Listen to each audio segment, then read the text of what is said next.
Hello, let's learn about narrative text with me, Mem K.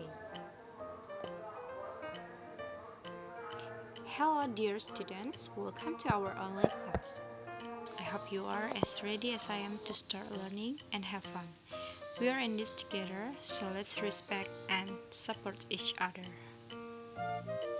Have you ever read a book or watched a story in the movie? Or do you know about storytelling?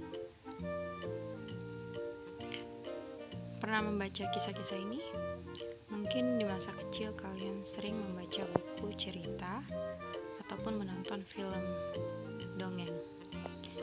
Itu yang kita kenal sebagai narrative text. Narrative text adalah jenis teks dalam bahasa Inggris untuk menceritakan suatu cerita yang memiliki rangkaian peristiwa kronologis yang saling terhubung.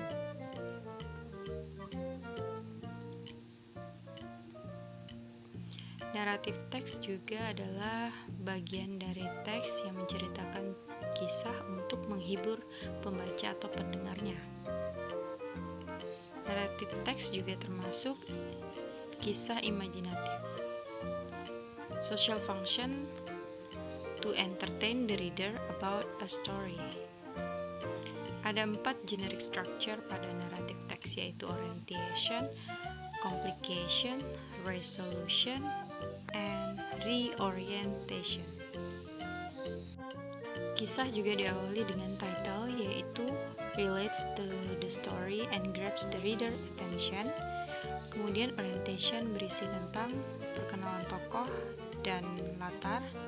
Complication ketika problemnya muncul. Resolution ada solusi dari problem.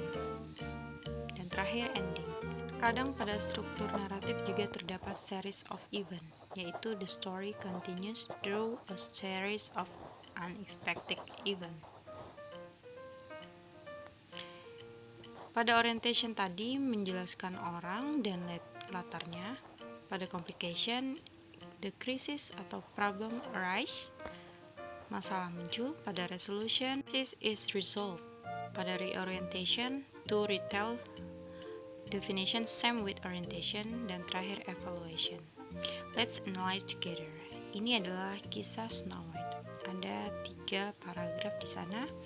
Yang pertama, once upon a time there lived a little girl named Snow White. She lives with her aunt and uncle because her parents were dead, sebagai orientation. Pada paragraf kedua, masalah muncul. Pada paragraf ketiga adalah resolution. Perhatikan juga 3 kisah berikut ini yang memiliki pembagian orientation, complication, dan resolution. Pada kisah Cinderella terdapat coda. Lihat kembali The Story of Snow White. Di sini ada resolution yang berulang 2 kali, dan complication juga begitu.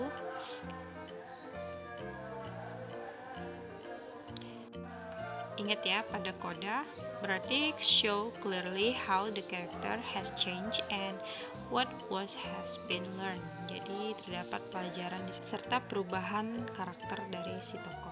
Tenses yang digunakan adalah past tense.